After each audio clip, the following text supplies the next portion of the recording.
kroner. Det er crazy. Vi har fået en masse spørgsmål omkring Porsche GT3 RS-projektet, så nu tager vi lige en hurtig kur af og prøver at svare på så mange som muligt. Hvad kostede sidespejlet? Det synes jeg jo faktisk er rigtig sjovt. Hvor mange dele der er et sidespejl. Et sidespejl rent faktisk koster 31.700 kroner. Er det anderledes at reparere en så fin bil i forhold til de mere almindelige biler? Meget anderledes, fordi måden man tilgår det på er jo at prøve at bevare de dele, der er. Alt kan jo repareres. Det er bare et spørgsmål om tid. Lad os sige, man har en forskærm til 1.000 kroner. Så kan det ikke betale sig at reparere den, om bilen er poleret.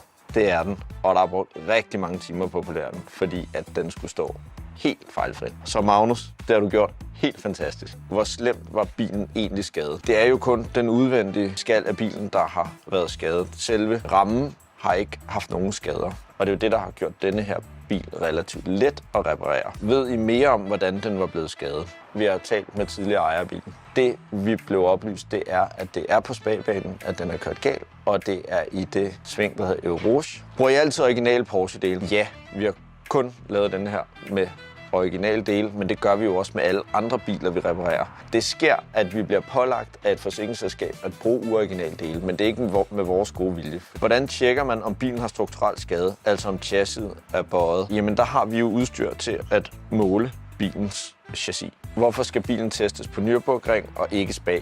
Benchmark for alle biler, det er Nürburgringen. Så det er jo også der, GT3 S'eren er udviklet til at køre. Kan man stole på en bil, der har været smadret så meget? Den har jo ikke været smadret så meget, at man skulle være bekymret for det, fordi at chassiset ikke er påvirket. Det er kun kosmetiske skader, der har været på den her bil. Det kan man sagtens stole på. Hvad koster en ny fælg? Den har ikke fået skiftet fælge, for de var jo bare ridset, så de er blevet lakeret. Men så vidt vi kan se, omkring 22.000 kroner for en fælg.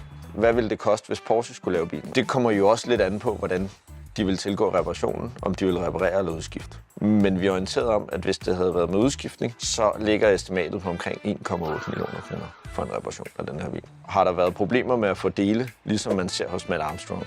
Og det har der faktisk ikke. Er der noget, som har overrasket dig i processen med at genopbygge en så gennemført sportsvogn, enten positivt eller negativt? Det er, hvor dyre delene er til en RS. Det er helt vanvittigt.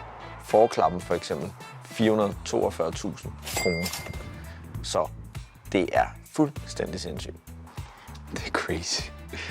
Det var de spørgsmål, vi nåede i dag. Hvis I ikke har fået set det fulde afsnit endnu, så hop ind på vores YouTube-kanal for at se det. Husk, at hvis I har en skadet bil med en forsikringsskade, så tøv ikke med at kontakte Autoskadestuen.